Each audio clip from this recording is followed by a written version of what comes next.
Hi, I'm Liz Larson, back with some cake decorating basics. So I had a request for a first communion cake, or a cake that would work for Easter.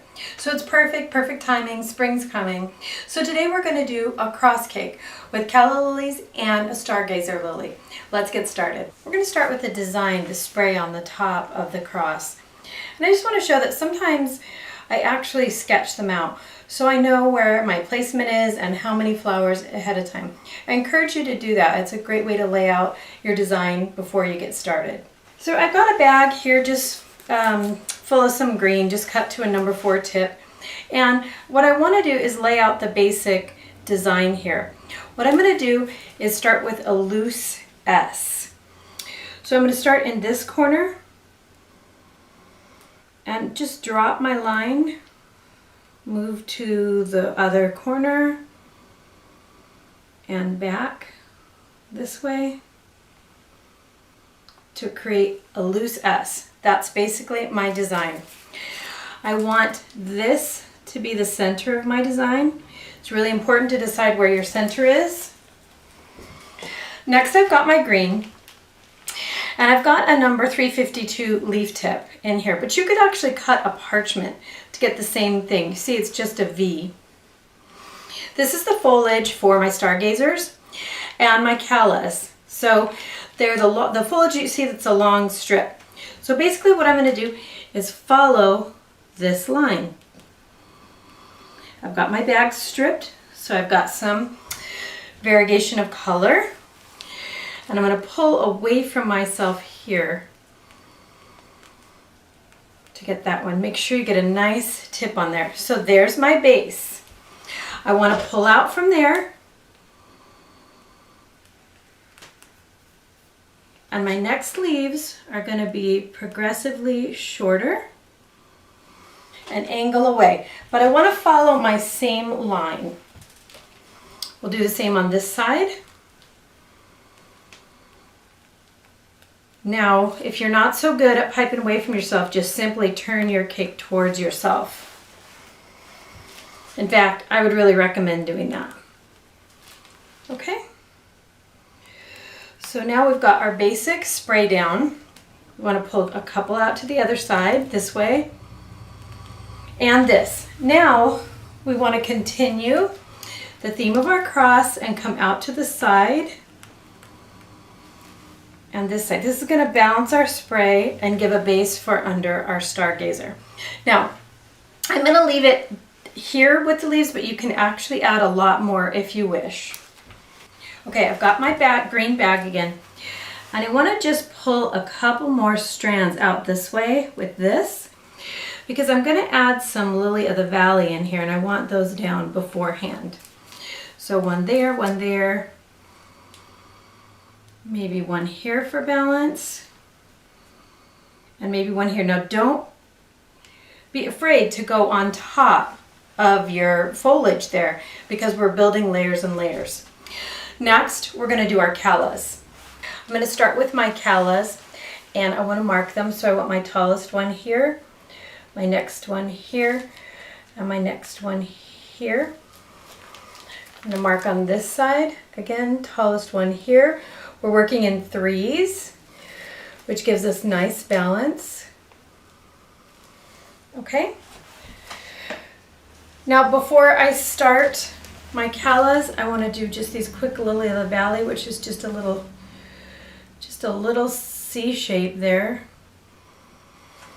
The action that I'm using for my bag is just basically the same that I might use for a straight shell. Just a squeeze, let it build and release, squeeze, let it build and release. Next, we're going to start our callas. We're going to be basically parallel to our cake to start. Begin to squeeze and pull it around to our question mark. Now, I've got a ruffled edge there, which means that the end of my tip is not quite clean. So I'm going to wipe that. Get the next one there. Now if you want more detail about how to make these, I've got a whole video just for that. For now, I just want you to get the design, how we're laying them out. So we want to get our stamen in. Just got a bag here, cut to a number 4. We're going to do a squeeze, let it build and release to a tip. Squeeze, let it build and release to a tip. While I'm here, I'm going to give just a little tiny stamen to my lily of the valley. Just a light squeeze and release. Just adding one more layer of color and depth. We're going to lay down the pads for our stargazer. This is really quite a large flower, and it's going to fill up this whole center. Remember that these are just the under pads to give our flower the height and depth that we want. I'm going to move that one over just a touch. There we go. And I'm going to start flat one way, come to a point, and rock back. Now, since we're working on the table, and I have a turntable, I have the luxury of turning my whole cake, getting to the right angle, and laying down the next flower.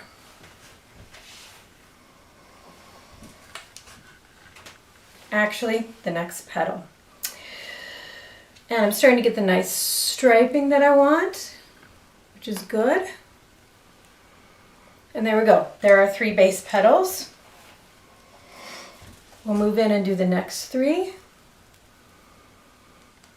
And again, if you want more on this flower, we'll have a full tutorial. Making sure we get a nice point in the beginning and the end.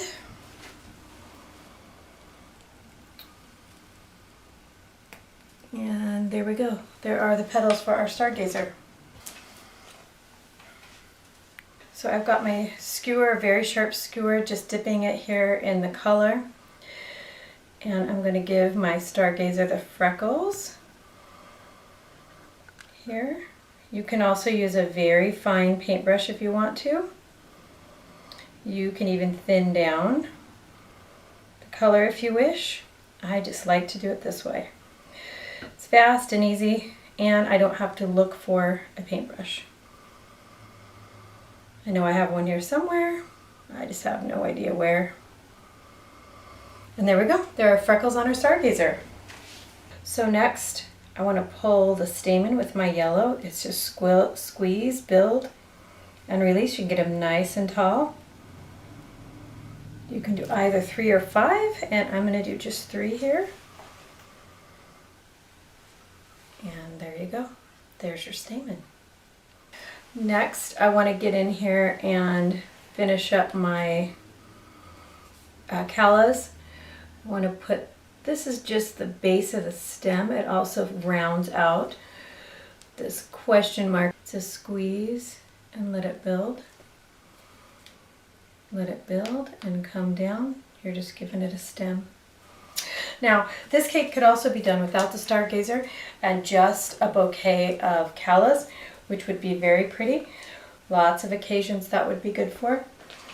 I'm going to come back in with my number 124 with some pink, and I'm actually just going to do a sweet pea effect, kind of like a bud. And I'm going to do one here. We want to balance out our color. Our stargazer is so strong colored that we want to give it just a little bit of balance here. And we want these to be fairly small and not too many. Let's see if we can get away with just 2 on each side.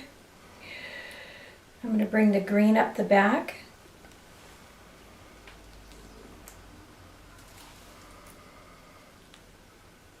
And as you do your cake, you want to watch for balance. Watch to make sure that there are not too many things or too few. I want to do just a little extra here, a couple of dots, follow the line of my leaves there. You're going to do large dots down to small dots just for a little extra there in your foliage. And you guys know me, there's always more I could put on, but I'm going to leave it at that. While we're here, I just want to talk about a couple of elements of design.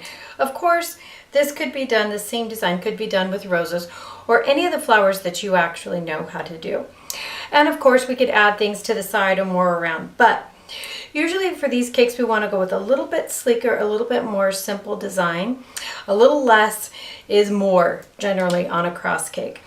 Also, I want you to notice that this isn't exactly centered. It's off to the side, and that's perfect for a couple reasons. One, it's more interesting to the eye. Two, you also can leave this space here for writing congratulations if it's a first communion, or happy Easter, or whatever you wish. So if you're going to do that, be a little bit mindful of where your foliage goes, and if you need to leave some space. So to my viewer who needed a first communion cake, I really hope this fits the bill for you. It really is a nice cake for Easter. I've actually even used this one for a funeral before. It's a great design, pretty versatile, but only kind of for this time of year, unless you're using it for a funeral. So if you want to see more of my designs, meet me at www.theartoffrosting.blogspot.com. Don't forget to subscribe. As always, it's free, and there's a ton more to come. We'll see you again soon, and meet me up at Facebook. Talk to you then.